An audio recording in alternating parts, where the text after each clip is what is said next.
The National Women's Advisory Council of the Bahamas is excited to present National Women's Week. Under the theme, One Purpose, One Voice, Our Future. See me? Yes, see me. Social, economic empowerment. During this era of change and crisis, we believe more than ever that women from every walk of life will emerge from obscurity.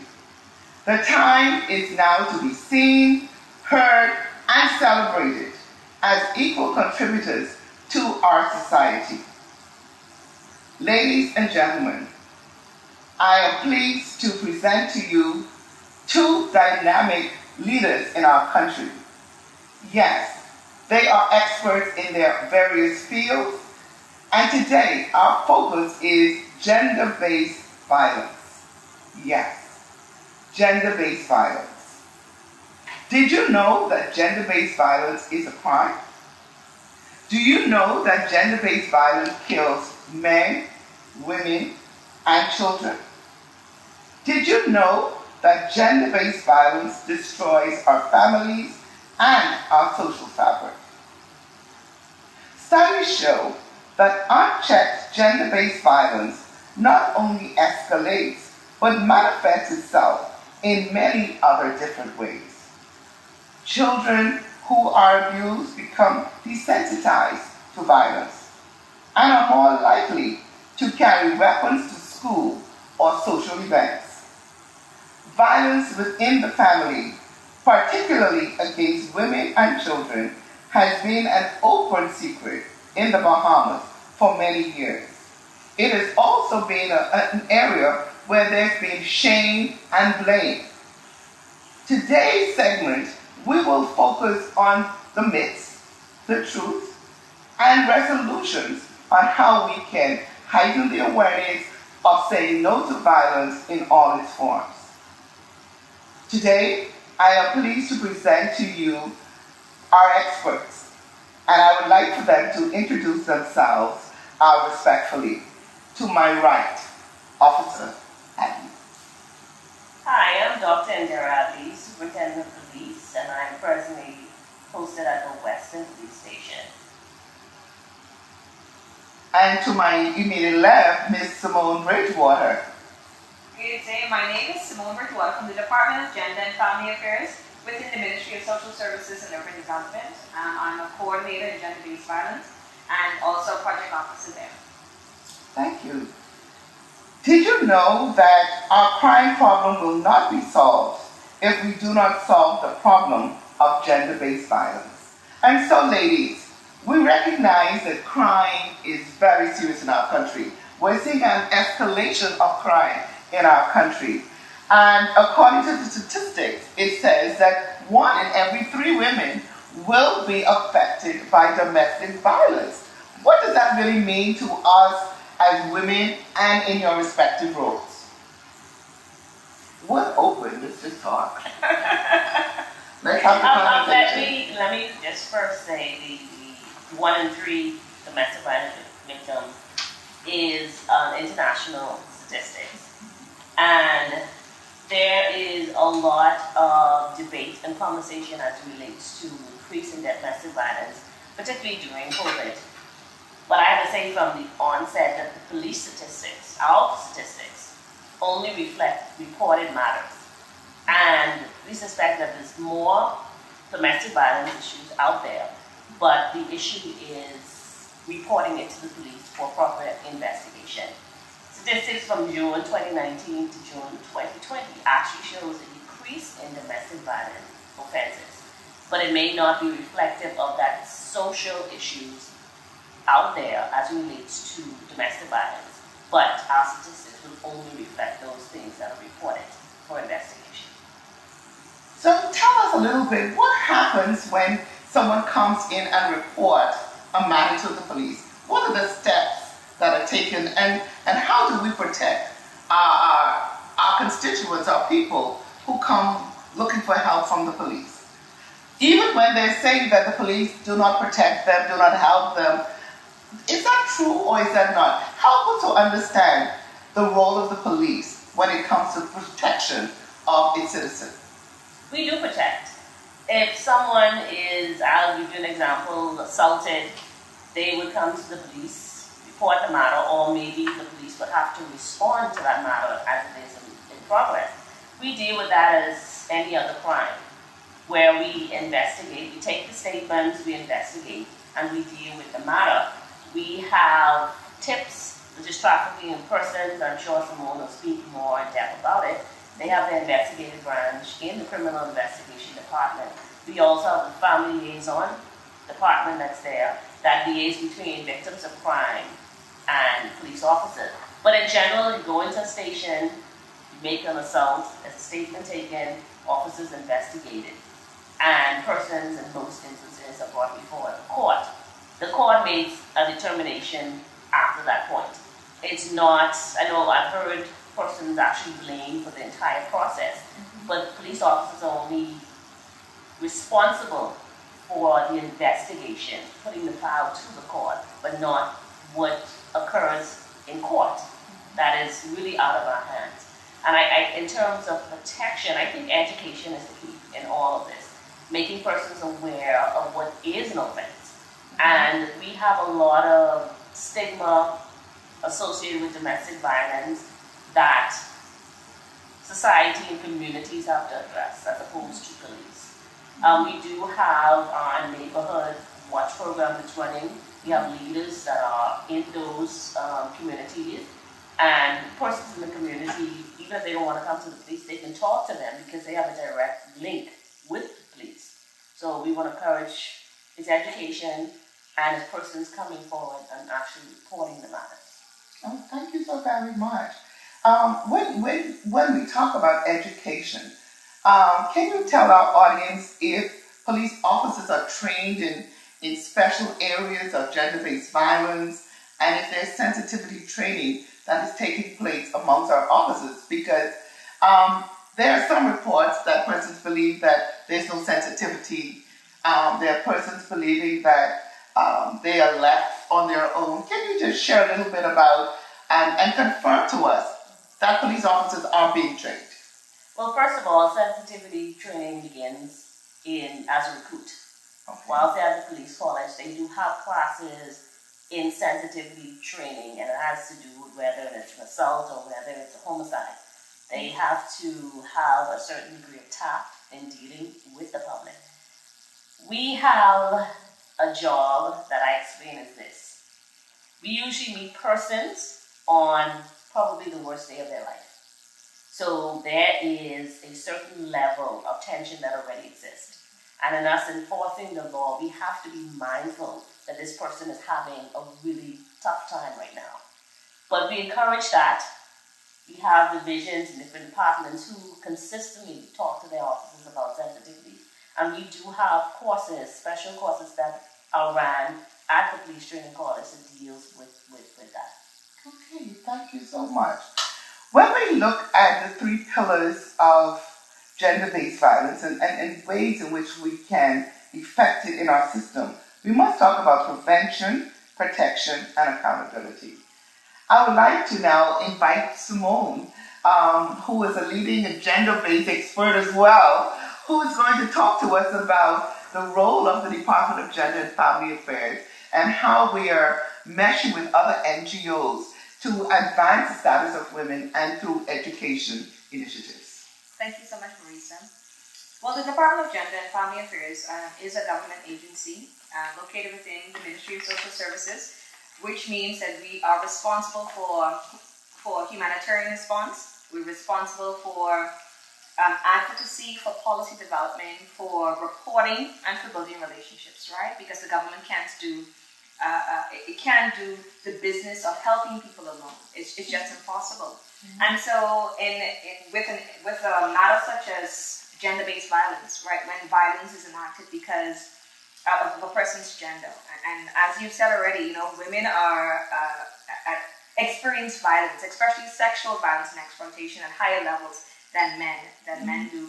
It's a grievous, it's a deep-rooted violent act towards women. And so the department comes in different forms. So first, of course, advocacy and awareness, right? So what does that mean? It means that we ensure that there are focal points within government agencies, those players that help make the decisions around legislation. So we're talking about the judicial branch, we're talking about Ministry of Education, we're talking about health, because gender-based violence is not only a health matter, it's a criminal matter, it's a social matter. So then how do women think, how do women and girls think about their bodies, how do they think about their rights, how do we deal with the psychological aspects of violence, because we know violence is cyclical, right? So it's a cycle. How do we break those kinds of cycles?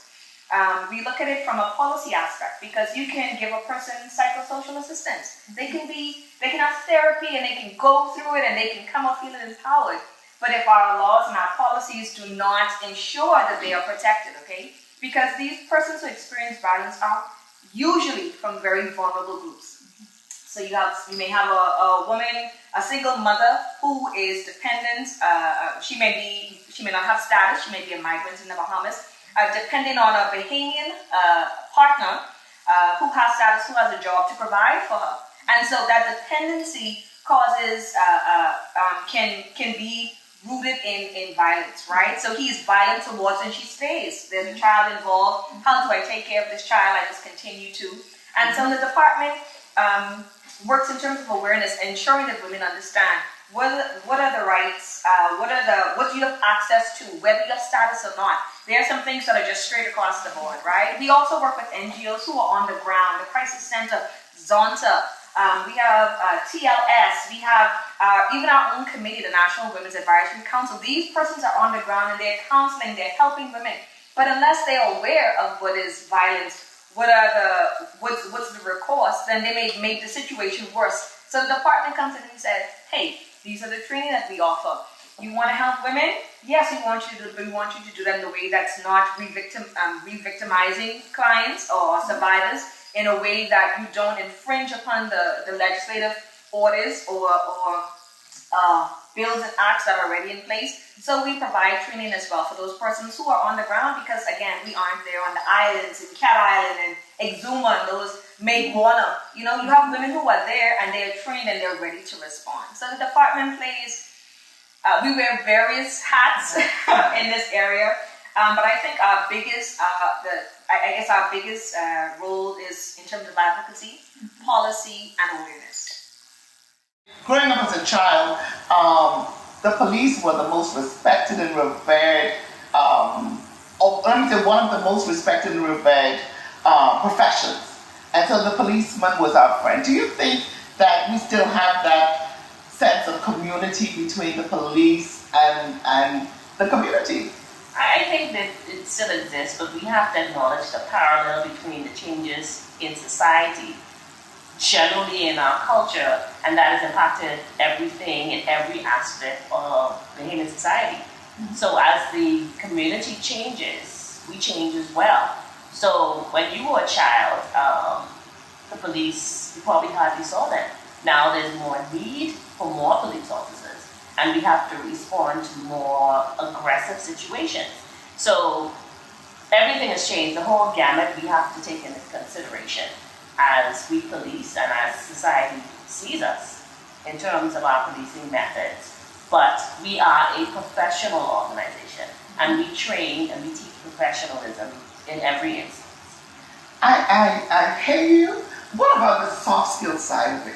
Because, as you walk about and as you work on the ground with other communities, it seems as if the soft skills are lacking. Yeah, they may have the sensitivity training, but the how do we resolve? How do we build relationship and partnership with our policemen? I mean, I don't want the police to just show up at the scene of a crime. I want to know that if I need counseling, if I need help, I have a police officer who's there to provide me with the soft skills. And our community policing initiatives in our station never ended. Okay. Every police officer is a community officer. We have officers who serve in neighborhood policing. Now we have persons who are still a part of the urban renewal program. And we do community work about every division does some community walkabout, some community interaction that's not a part of us responding to a crime. We get to know community leaders, we liaise with schools, well not now during COVID, but we liaise with schools. A lot of schools point out to us kids who are having challenges that may need to us to basically just talk to if that's all that's required. We have urban renewal officers when sometimes they are on suspension, they may go there, but we do have interaction with the community. Every officer is a community officer. We do all of that. The division that I work in, we do quite a bit of walkabout. It's limited due to COVID, but even during COVID, we're still doing some of that because we have to always stay connected with the community. And to be honest, Marisa, some persons will not come into the station to give information, whether it's as relates to a crime, whether it's personally or within the community. But as we walk about and we talk to them one-on-one in their own yard, they're more likely to be open with us and to tell us, you know, next door, I believe that they are beating the child too much, or to the left, I believe that the uncle is molesting the child. They come over here, but they don't want to report it. So we get information from the community when we go into the community. And it's like you said, it's very important that they not only see us when we are responding to crime. And this commissioner and this policing plan emphasize the community effort, the youth involvement, and the reduction of crimes against vulnerable populations.